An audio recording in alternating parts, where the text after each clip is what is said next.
We are only two races into the new Formula One season, and Red Bull is finally doing what all the fans, pundits, and quite frankly, anybody who had two brain cells to rub together was asking them to do, was to promote Yuki Tsunoda to the Red Bull seat after the exit of Sergio Perez. But they chose to have Liam Lawson in the team over Yuki Tsunoda. And now, just after two races, they're swapping them again. Now, to be very honest, I do not think that this move would have happened if the Japanese Grand Prix weekend was in the second half of the season, like it has been in the previous seasons.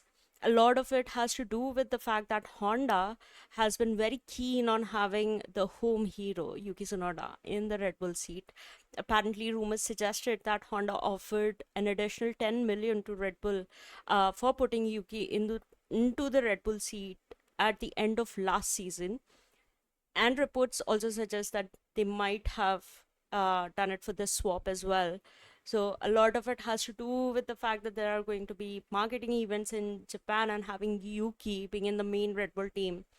The team that was up until 2023 was the constructor champions, and in 2023 had one of the most dominant performance from a driver or a team in the sport. Massively works in the favor of Red Bull and Honda both. And in all of this, they've very conveniently forgotten about the young rookie Liam Lawson and how it affects him, his career, and his future in the sport. Because we have seen this with drivers in Red Bull setup who were promoted way too quickly, way earlier before their time. And then they are put up against Max Verstappen, who is one of the most raw talented, like he's a generational talent of a driver, and to be put up against him is just, it's cruel, especially when they're not ready for the challenge. Um and before we get into this conversation, okay, one thing that I want to make very clear is I'm not a believer of the car is built around Max narrative. I think it has been debunked now by many people, both within the F1 organization and people outside of it, who have a far better understanding of technical aspects and like the aerodynamics and all those aspects of Formula One. Um, I don't think that the car is built around Max. I don't think Max particularly likes the car. He's just able to extract much, much more from the car than the driver in the second seat. Now, as for Liam, this is unfortunate because had Red Bull not pulled this stunt, we would have seen him racing in this car on circuits that he is more familiar with, because he's raced a lot in Suzuka during his time in Super Formula. Even Bahrain, which is after the Japanese Grand Prix, where he did do the preseason testing. So, not only is this unfair and unbelievably cruel to Liam Lawson, but it is also massively disrespectful to Yuki Tsunoda. Yuki has been in this Racing Bulls team for like what, three name changes now and four, five teammates. This is his fifth season in Formula One. He's been a bit chaotic. He was in the beginning, but now he's improved. He's not crashing as much and has beaten literally every single teammate that he's been put up against, except maybe Pierre Gasly. And last year, when conversations were happening around the second Red Bull seat, speculations of whether or not Sergio Perez would continue in Red Bull or not, the names being thrown around for possible replacement included Daniel Ricciardo, Liam Lawson, even Isaac Hajar, but not Yuki Tsunoda. I mean, sure, the PR trained answer was, oh, we'll look at all the options available, but Yuki's name was never seriously considered. There was still a higher likelihood that Daniel Ricciardo was going to be in the Red Bull seat over Yuki Tsunoda, which is absolutely mental to think. Now, I'm not trying to throw shade at Daniel, okay? I love the man, but let's be honest. The end of his career was just not, you know, like, I mean, he was nowhere close to the Daniel Ricciardo of 2014, 2015. So, I remember I made a reel saying how long is Yuki supposed to wait for his chance in the Red Bull seat, and apparently not long by the looks of it. But again, like, it makes me scared for him. He's had two very good races in the 2025 season so far. He had a good season in 2024 as well. He's so good in that Racing Bulls car, and that car currently looks like the better Red Bull powered car than the main team, than the first team car. And you cannot fault Yuki for taking that opportunity, because of course he would bet on himself. But it is insane to think that Yuki is the last option, when all things considered should not be the case. The purpose of this two team system that Red Bull has is to give their rookies some experience before they eventually promote them to the first team. And they have really tried everything to avoid putting Yuki into it. As much as I think that Yuki is probably going to be the driver who comes out fairly unscathed, um, in case he's not able to perform in the second seat, because I think there's enough evidence to suggest how good he is in a good car, and it will cement the fact that it is in fact the Red Bull in and of itself that is the problem and not the drivers.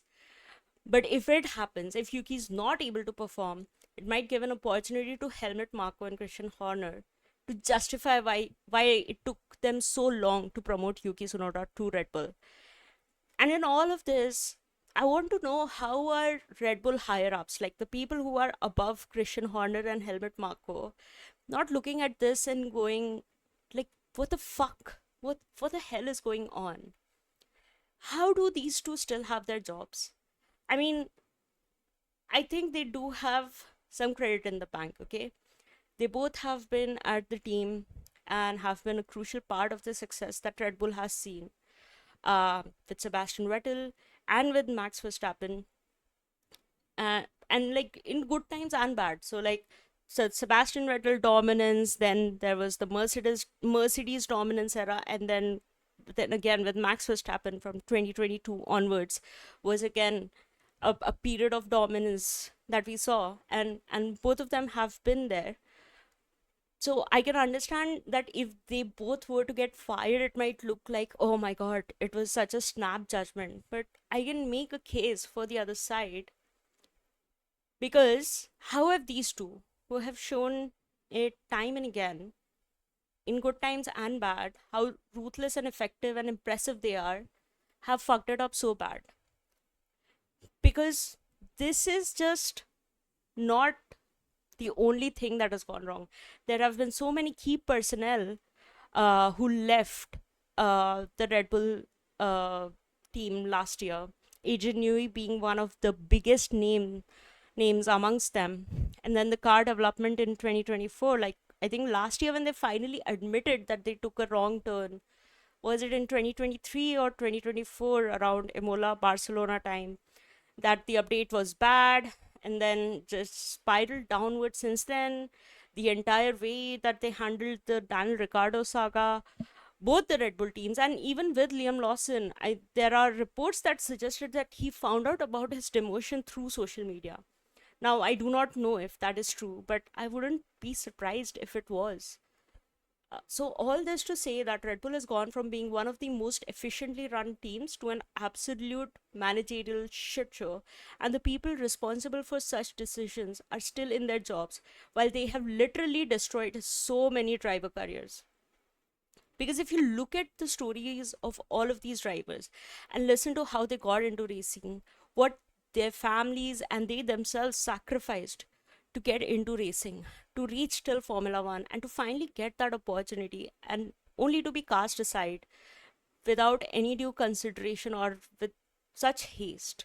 Like, go give a listen to the episodes of Yuki Tsunoda, Nick DeVries, Liam Lawson, Pierre Gasly, Alex Albon on F1 Beyond the Grid podcast. And it makes all this snap driver swapping bullshit sound even worse. There are also reports that Red Bull are trying to get Franco Colapinto from Alpine on loan to get into the Racing Bull seat. Why? Shouldn't it be Liam Lawson who gets time in the Racing Bulls team for this season? Who will be let go in case Alpine agrees with Red Bull? And in case Yuki can fare well enough against Max, why would they want to keep a driver like Franco if in Max and Yuki they have a somewhat competitive driver pairing, and if Yuki is not able to perform in this poison chalice of a second Red Bull seat, would they put in Franco in next?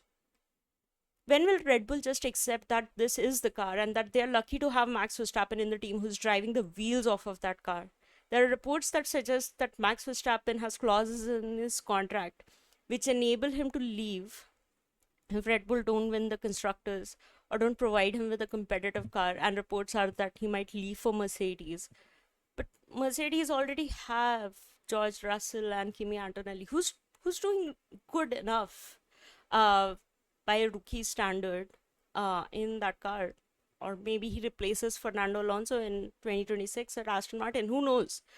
All this to say, Red Bull needs to take some action.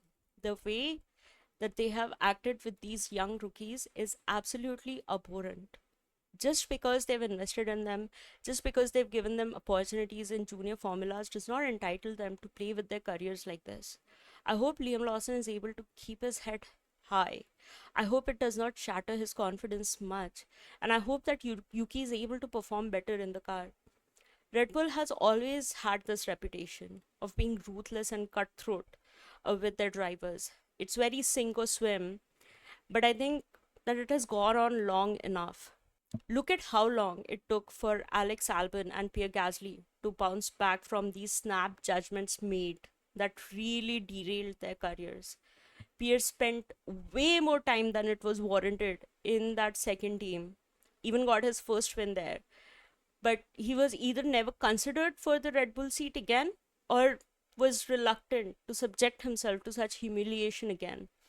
And Alex Albon literally had to sit an entire year out of the sport. And now we see how good he is in the Williams. So, I mean, I guess we will see how Yuki fares in the Red Bull now. In another week's time, and hopefully Liam gets a full season in the Racing Bulls team. And all this Franco business is just a stupid rumor. I hope so. Good luck to all the drivers. I hope for their sake that they can cope with all of this turmoil in this horribly, horribly managed team.